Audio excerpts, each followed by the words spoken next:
Up until recently, world population has been growing very slowly. At about the time of Christ 2,000 years ago, in fact, there were only about 250 million people on the planet.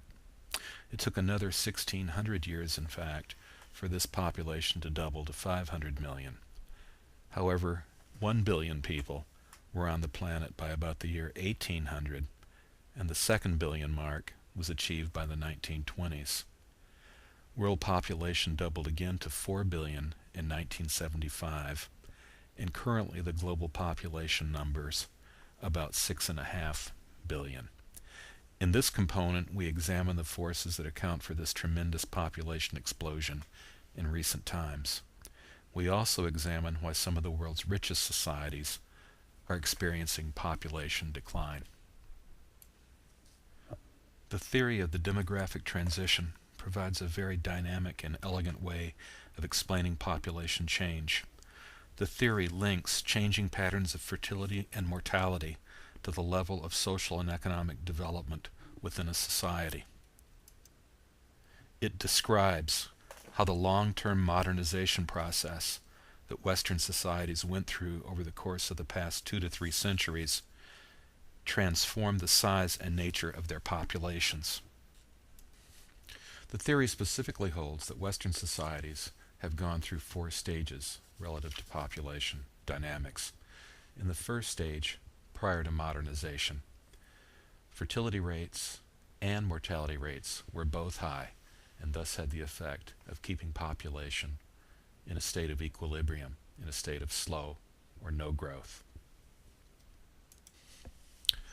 In stage 2, which is characteristic of societies that are beginning to industrialize, urbanize, and modernize, the most important feature is the sharp drop in mortality. Death rates decline rapidly because of improvements in the standard of living. More food resources are commonly available due to better farming techniques and better transportation systems. Likewise, in Western Europe, improvements were made in water and sanitation systems, which separated waste from water, and therefore the effects of waterborne infectious diseases were limited. By the end of the 19th century, mortality rates also began to be influenced by modern medical science through discoveries of vaccines, mass inoculations, and so forth. And by the 20th century, at least well into the 20th century, various modern medical improvements, such as the invention and distribution of antibiotics, provides for the large-scale basis of dealing with bacterial infections. Nonetheless, birth rates remain high in this stage because having large families still seems to provide a variety of advantages to parents. Likewise, people still embrace the idea that having many children is positive for survival. Therefore, growth rates, as indicated by the red line, tend to sharply take off in stage 2 societies. In stage 3, characteristic of a maturing industrial society, a thoroughly modernized society, birth rates begin to drop precipitously. Death rates continue to drop, and population by the end of stage 3 begins to level off. This is primarily due to the fact, of course, of decreasing fertility and the value of children in particular changes graphically from being asset to liability. And so children by stage 3 are deemed at least an economic liability, and fertility rates begin dropping off. This can be seen, of course, in a modern or modernizing society as existing for a variety of reasons, which we'll discuss in a few moments. Characteristic of a post-industrial society, both birth and death rates, fertility and mortality, are fairly minimal. People are living to a ripe old age, but also few babies are being born, and this produces stability and perhaps even decline in population. At least the growth rate is fairly minimal within these stage 4 or post-industrial societies. The typical pre-industrial family, which was the dominant family form that existed prior to significant modernization in the United States, for example, was one that's quite different from that of today. It was large in size, having many children. The average colonial family in present-day United States, in fact, had 8 children. And also this typical pre-industrial family often contained other members of the extended family, a grandparent, aunt, or cousin. Of course, the family constituted a work unit, a work team, and the more children it had, the better off it was. This was not only the case on farms, but even in the towns and villages in which many Americans lived at the time. Large numbers of children during the early years of modernization were not viewed as problematical on the whole. Many people had small businesses and typically employed their family in that business, minding the store, stocking shelves, making deliveries, etc. Children, indeed, up until recently, have been viewed as an economic asset. They could contribute to productivity for you, and also it was important to have children, and many children, ideally, as a hedge against the vagaries of old age and disability. There was no public welfare assistance, no Social Security programs, and therefore having many children meant that one would be taken care of when one became infirm. Getting back to the economic value of children, this image shows that at an early age, children could be used for work on the farm.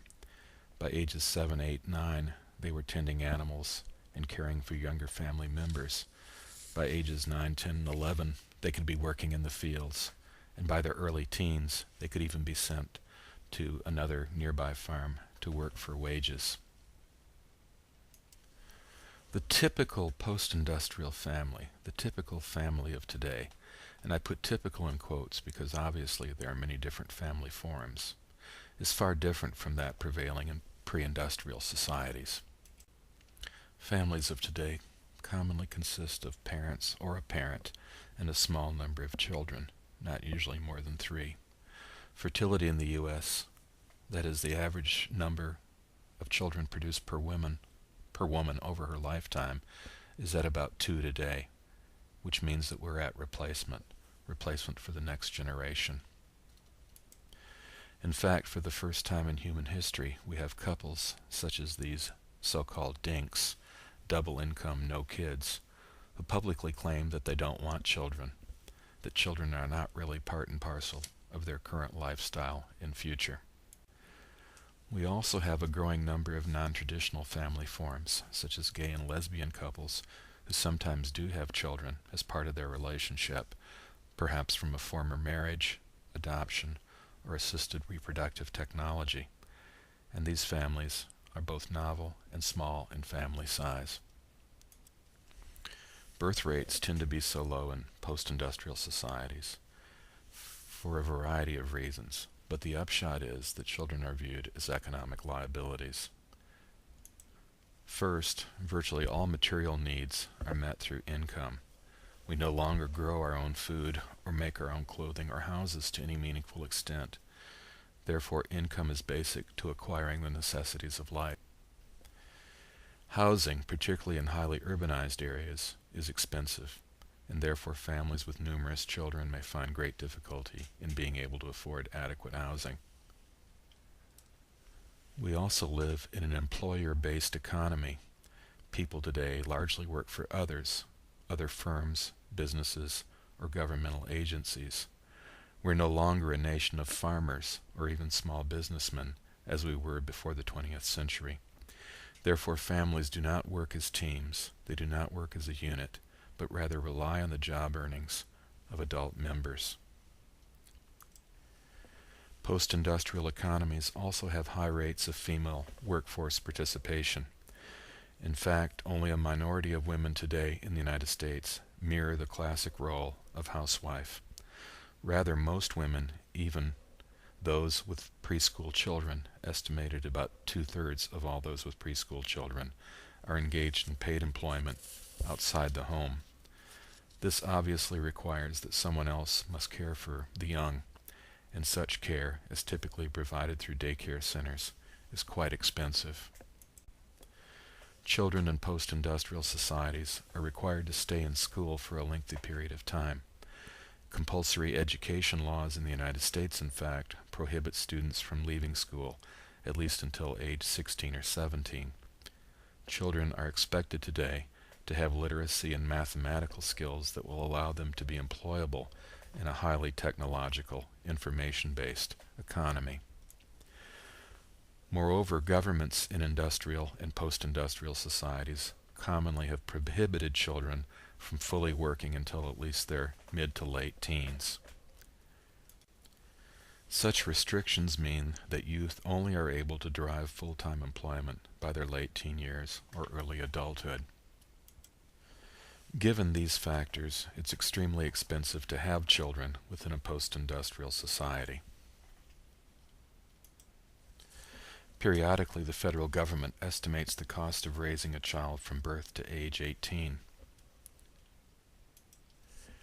As shown in this table, the cost of raising a child varies with a family's economic status.